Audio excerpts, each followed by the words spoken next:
بسم اللہ الرحمن الرحیم ناظرین، السلام علیکم۔ چینل آئی ایم یو پر خوش آمدید۔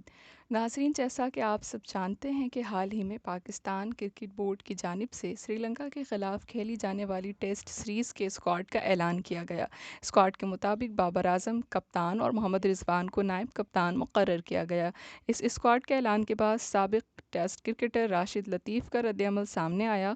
انہوں نے کہا کہ سرفراز کی صلاحیت اور نیوزی لینڈ کے خلاف حالیہ سیریز میں ان کی شاندار کارکردگی کو دیکھتے ہوئے رضوان کو نائب کپتان مقرر کرنے کا فیصلہ جائز نہیں۔ انہوں نے مزید کہا کہ بابر اعظم کو تمام فارمیٹس میں کپتان ہونا چاہیے، لیکن کسی پر بیجا احسانات نہ کریں۔ اگر کوئی اور ٹیسٹ میں قائدانہ کردار کا مستحق ہے تو وہ سرفراز احمد کے علاوہ اور کوئی نہیں۔ ساتھ ہی آپ کو یہ بھی خبر دیتی چلوں کہ قومی کرکٹر حسن علی کی جانب سے سابق کپتان سرفراز احمد کو کراچی کا سلمان خان قرار دے دیا گیا ہے۔ فاسٹ بالر حسن علی کی طرف سے سرفراز احمد کی کالے رنگ کے کوٹ میں ایک تصویر شیئر کی گئی۔ حسن علی نے تصویر کے ساتھ لکھا، سرفراز احمد کراچی کے سلمان خان ہیں۔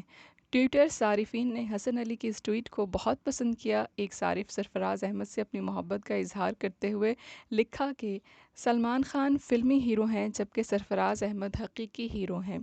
اب تک کے لیے اتنا ہی۔ اپنا خیال رکھیے، مخلص رہیے، خوش رہیے، دعاؤں میں یاد رکھیے۔ اللہ نگہبان۔